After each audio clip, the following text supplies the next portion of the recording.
Hello, my name is Dharmawan Nur M. I'm a college student from the State Finance Polytechnic STAN. On this occasion, I'm going to talk about voluntary disclosure program. Okay, before we get into the program, we are going to talk about taxes first. Taxes are one of the sources for nation to finance development programs for the prosperity of the nation. A voluntary disclosure program are a program that gives chance to taxpayers to voluntarily report or disclose their tax duties which hasn't been fulfilled. The tax will be paid as an income tax based on the amount of tax disclosed. Okay, by participating in this program, the tax amnesty participant won't be subjected to sanction in Article 18, paragraph 3 of tax amnesty law. And for the regular taxpayers, the tax official won't issue a decree regarding their tax obligation for 2016 until 2020 as long as every asset has been reported.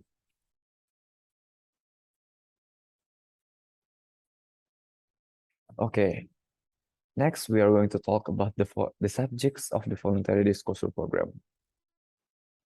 Based on the first decree, the participant of this program are the tax amnesty participant, and based on the second degree, personal taxpayer can participate in this program.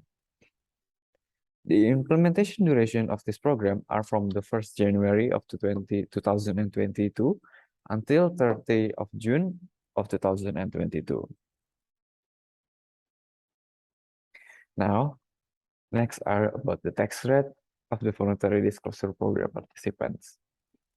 For the participant based on the first degree, they have 11% for overseas declaration, 8% for overseas assets repatriation and domestic assets, 6% for overseas asset repatriation and domestic assets that's invested in government securities or SBN, or business activities in the natural resource processing sector, or also called hilirisasi, or invested in renewable energy sector in the territory of Republic Indonesia.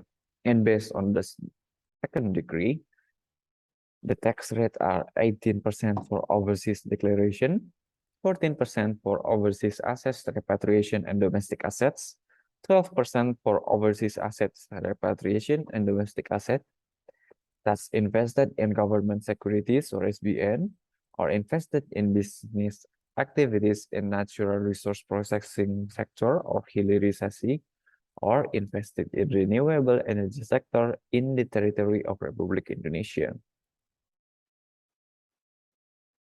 Now, the steps of participating in program, simply put, can be made into 6 steps.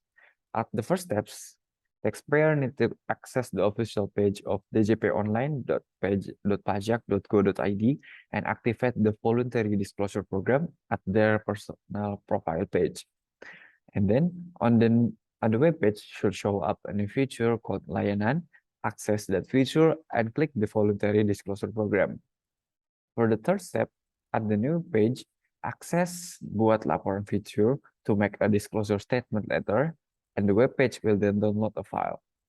At the fourth step, open the downloaded file and fill out the necessary form. And at the fifth step, when all forms have been filled, click Kirim at the top right corner of the form and input the code that has been sent to the taxpayer's email. And the last step, after the taxpayer has input the code, get back to the voluntary disclosure program webpage to create a draft and pay the stated amount of tax duties. Okay, that is all I can give to you about voluntary disclosure program. I hope everyone can use this program well for the prosperity of our nation. Thank you for listening.